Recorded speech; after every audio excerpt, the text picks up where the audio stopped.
النهارده هنعمل انبوكسنج لاخر اصدار من سلسله الايباد اير الجيل السابع بمعالج M3. الجهاز ده بيقدم اداء قوي وكمان سلاسه في الاستخدام خصوصا للمبدعين والمصممين. واختي بما انها جرافيك ديزاينر قررت انها تختاره كاداه اساسيه لشغلها. تعالوا نشوف سوا ايه اللي ميزه عن باقي الاصدارات وكمان خلاه اختيار اول للمصممين. اول حاجه بتلاحظها هي التصميم المميز من ابل، بسيط ولكن فخم في نفس الوقت، وده اللون البنفسجي اللي هي اختارته. اما بالنسبه لحجم الشاشه فهو 11 انش وهو حجم مناسب للتصميم والرسم. بعد كده بنلاقي الشاحن والكابل تايب سي، ودي ميزه حلوه من ابل لان مش كل الاصدارات بيكون معاها الشاحن.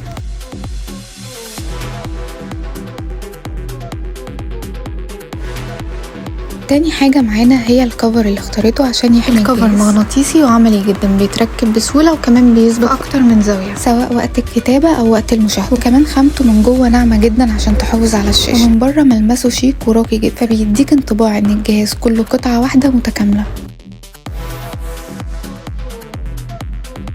نيجي بقى لاخر واهم حاجه معانا وهي القلم الابل بنسل برو اللي علبته بسيطه، وهو ده الشكل المعتاد من ابل. اول ما بنفتحها بنلاقي ان القلم نفسه تصميمه نحيف وكمان خفيف وملمسه ناعم. كمان كان في اوبشن حلوه قوي من ابل هي تضيف اسمها على القلم، والقلم بيجي جاهز للشحن المغناطيسي، يعني اول ما بتحطه على جنب الايباد بيبدا يشحن.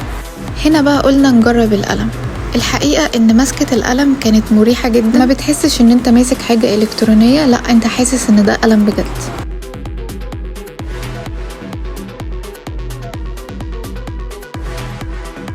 وده كان انبوكسنج سريع لايباد اير الجيل السابع مع الكفر والقلم. لو عجبك ما تنساش تعمل لايك وسبسكرايب، ولو عندك اي سؤال سيبه في الكومنتات.